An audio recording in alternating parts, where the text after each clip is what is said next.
प्रिय विद्यार्थियों, पिछले व्याख्यान में हमने कालिदास विरचित अभिज्ञान शाकुंतलम का प्रथम अंक का प्रथम श्लोक पढ़ा था। उसका विश्लेषण मैंने आप लोगों के सम्मुख रखा था। एक बात जो मैं आप लोगों को बताना चाह रही थी अन्वय के बारे में, कि श्लोक को आप कैसे सुगमता से उसका अर्थ संस्कृत से हिंदी में कर पाएं, अनुवाद कैसे कर पाएं। इसके लिए इनकी जैसे क्या होता है कि हिंदी में हम ये लिखते हैं कि राम विद्यालय जाता है, तो यदि तो विद्यालय जाता है राम, और इस तरह से हम यदि लिखें आगे पीछे शब्दों को, तो वो गलत माना जाता है। लेकिन संस्कृत में यदि तो आपने विभक्ति के ऊपर ध्यान दिया है, उसके वचन के ऊपर ध्यान दिया है, उसके काल के ऊपर ध्यान दिया है, तो फिर उनको हम आगे पीछे कैसे भी वाक्य को बना सकते हैं। शब्दों को आगे पीछे हम कैसे भी रख सकते हैं। उन शब्दों को विभक्ति लगने के बाद में वो पद कहलाता है, सुप्तिंगंतम पदम के अनुसार। तो उन पदों को एक के बाद इस तरीके से रखा जाना कि उसका हिंदी अनुवाद आप आराम से कर सकें, कि पहले कर्ता आया, उसके बाद में कर्म आया, क्रिया, इस तरीके से इसको कहते हैं अन्वय। तो आपके जो भी पढ़ने के लिए संस्कृत की पुस्तकें आप लोगों के सम्मुख रहती हैं, उनमें ये दिखाया हुआ होता है कि अन्वय। तो आपको कोई श्लोक इस तरीके से कठिन यदि प्रतीत होता हो, तो उसका पहले आप अन्वय पढ़ लें, अन्वय के आधार पर आप पहले उसका अर्थ कर लें, और उसके बाद में फिर दोबारा से प्रारंभ से आप उस श्लोक का वाचन करें, तो बहुत सुगमता से आपको समझ में आ जाएगा। अब कल मंगलाचरण श्लोक हमने किया था, भगवान शंकर की स्तुति, और उसके आगे हम नाटक पे चलते हैं। नांद्यन्ते, नांदी पाठ के बाद में, नांदी पाठ वही मंगलाचरण का ही दूसरा नाम है। सूत्रधार आता है मंच पर। सूत्रधार किसे कहते हैं? सूत्रम धारयति थी, सूत्रधार है जो नाटक रूपी सूत्र को, धागे को धारण करता है।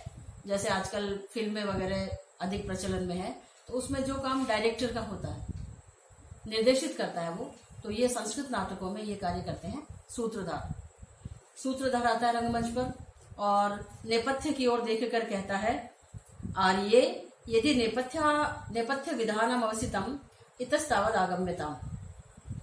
नेपथ्य की ओर देखकर, नेपथ्य किसे कहते हैं? जो मंच पर पीछे वाला पर्दा होता है उसको हम कहते हैं नेपथ्य, जिसके पीछे सारी कच्ची तैयारी आप ये समझ सकते हैं कि चलती रहती है। कैसी उसको, यदि राजा का रोल कर रहा है तो उसको राजा के अकॉर्डिंगली उसको वेशभूषा तैयार करनी होती है। कोई विदूषक का है, कोई रानी है, कोई किसी और प्रकार का, जो पात्र का अभिनय उसको करना है, इत्यादि इत्यादि सारे अपने कथोपकथनों को भी याद करना, संवादों को याद करना, सारी तैयारी वो उसके पीछे, नेपथ्य के पीछे चलती रहती है।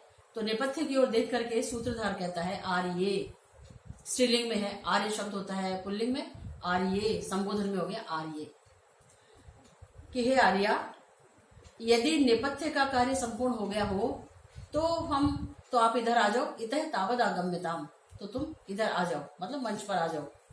प्रवेश करके नटी कहती, आर्यपुत्र यमस्मि, ये मैं हूं।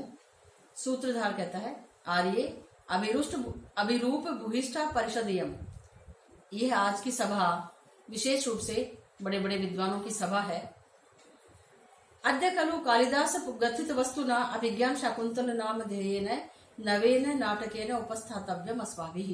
तो आज हमें क्या करना चाहिए? क्योंकि बड़े बड़े लोगों की ये आज परिषद है, तो हमें कालिदास ने जिसकी विषय वस्तु ग्रथित की है, ऐसी अभिज्ञान शाकुंतलम नाम का नया नाटक हमें इस प्रकार का उपस्थातव्यम हमें प्रस्तुत करना चाहिए। तत्प्रतिपात्रम आधीयताम यत्न है, तो आप प्रत्येक पात्र की प्रयास पूर्वक, यत्न पूर्वक आप उसकी देखभाल कर लो। अर्थात कि प्रत्येक पात्र का श्रृंगार है, वस्त्र वेशभूषा है, इत्यादि सब तैयारियां ठीक से हैं कि नहीं है, आप प्रत्येक पात्र को सावधानी पूर्वक देख लो। नटी कहती है, सुविहित प्रयोगतया आर्य से न किमपि परिहास्यते, भलीभांति सुव्यवस्थित तरीके से आपने सारी तैयारी की है, इसलिए किसी को भी परिहास करने का, हंसी उड़ाने का मौका नहीं मिलेगा। सूत्रधार कहते हैं, आर्य कथयामि ते भूतार्थम, हे आर्या मैं आपको वास्तविक बात बताता हूँ। अपरितोषात विदुषाम न साधु बनने प्रयोग विज्ञानम, मैं जब तक विद्वान लोग संतुष्ट नहीं हो जाते, आ लग जाता है, उसका मतलब होता है तक, अपरितोषात संतुष्ट होने तक, किनके? विदुषाम विद्वानों के। न साधु मनने प्रयोग विज्ञानम, इस प्रयोग विज्ञान को मैं साधु नहीं मानता, अर्थात मैं श्रेष्ठ नहीं मानता, अच्छा नहीं मानता। क्यों? कि बलवदपि शिक्षितानाम आत्मनि अप्रत्ययम चेत है, भली भांति शिक्षितों का भी स्वयं के विषय में चित्त अविश्वसनीय होता है। क्या तात्पर्य हुआ? कि जब तक हम किसी कार्य की तैयारी कर रहे होते हैं और वो कार्य जब तक संपन्न नहीं हो जाता पूरी तरह से, तब तक हमारे मन में घबराहट बनी रहती है। तैयारियों पर तैयारी हम सोचते रहते हैं, अच्छा ये भी ठीक से देख लिया, ऐसे भी कर लिया, ये सब बातें। तो जब तक हमारा कार्य संपन्न नहीं हो जाता तब तक हम उस तैयारी को पूरा नहीं मानते हैं। यही बात मेरे साथ में भी है, सूत्रधार कहता है। नटी कहती है, आर्य एवं एतत्, आर्य बात तो ऐसी ही है, अनंतर करणीय आर्य विज्ञापयतु, अब इसके बाद हमें क्या करना है, आप मुझे आज्ञा दीजिए। सूत्रधार कहता है कि मान्य दस्या परिषद है श्रुति प्रसादानतः है, इस परिषद के श्रुति माने कानों को, श्रवणेन्द्रिय को प्रसन्न करने के अलावा हमें और क्या करना है। तद इममेव तावद अचिर प्रवृत्तम उपभोग क्षमम ग्रीष्म समयम अधिकृत्य गीयताम, तो क्या करो कि अभी हाल ही में, अभी हाल ही में, जिसको ज्यादा समय नहीं हुआ, जो प्रवृत्त हुई है, चालू हुआ है, अतएव जो उपभोग क्षमम है, उपभोग करने योग्य है, ऐसी ग्रीष्म ऋतु को इंगित करके ही तुम कुछ गाओ। अभी हाल ही में जो प्रारंभ हुई है ग्रीष्म ऋतु, अतएव जो ज्यादा तीक्ष्ण नहीं हुई, अभी सहन करने योग्य है, इस ग्रीष्म ऋतु को इंगित करके ही तुमको सुनाओ। सुभग सलिलाव गाहा पाटल संसर्ग सुरभि वनवातः प्रच्छाय सुलभ निद्रा दिवसः परिणाम रमणीय। कैसी है ग्रीष्म ऋतु?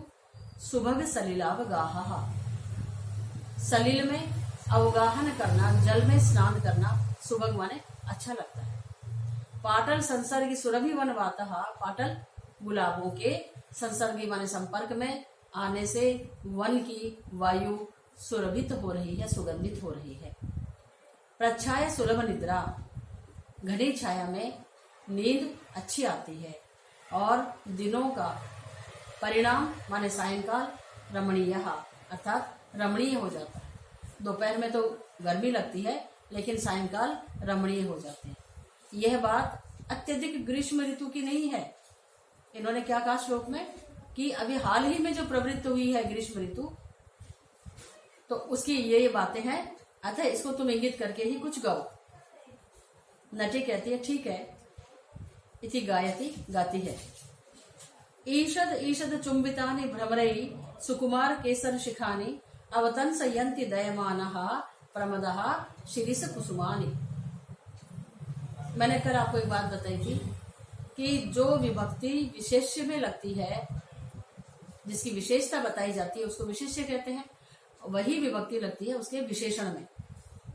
तो शिरीष कुसुम जो है, इसके जितने विशेषण है उनमें भी वही विभक्ति लगी है। पहली बात क्या बताई? ईषद ईषद चुंबितानि भ्रमरई, भ्रमरों ने जिसका धीमे धीमे रसपान किया है। सुकुमार केसर शिखानी, जिनके किंजलकों वाले भाग अत्यंत सुकोमल हैं। ऐसे शिरीष पुष्पों को प्रमदः, मतवाली स्त्रियां, दयमानः, दयार्द्र चित्त होकर अवतन संयंती, कर्णाभूषण बना रही हैं। आप जानते हैं कि नारियां श्रृंगार प्रिय होती हैं, आभूषण प्रिय होती हैं। तो वो वन में है, तो कानों में आभूषण पहनेंगी। वो किसके? शिरीष पुष्प के। सफेद सा होता है शिरीष पुष्प, उसको कानों में पहनना है। तो उसके लिए भी ये नहीं है कि उनको ऐसे गए और झटके से उनको तोड़ा, नहीं, दयमानः, दयार्द्र चित्त होकर के उनको अपने कानों के आभूषण बना रही है। श्लोक का अर्थ क्या हुआ? जिनका भ्रमरों ने धीरे धीरे रसपान किया है, जिनके किंजलकों वाले भाग अत्यंत सुकोमल हैं, ऐसे, और जिनका भ्रमरों ने रसपान किया, शुरू में बताया मैंने आपको, भ्रमरों के द्वारा जिन्होंने धीरे धीरे रसपान किया है और जिनके किंजलकों वाले भाग अत्यंत सुकोमल हैं, ऐसे शिरीष पुष्पों को मतवाली नारियां अपने कानों का आभूषण बना रही हैं, दयार्द्र चित्त होकर के। धन्यवाद।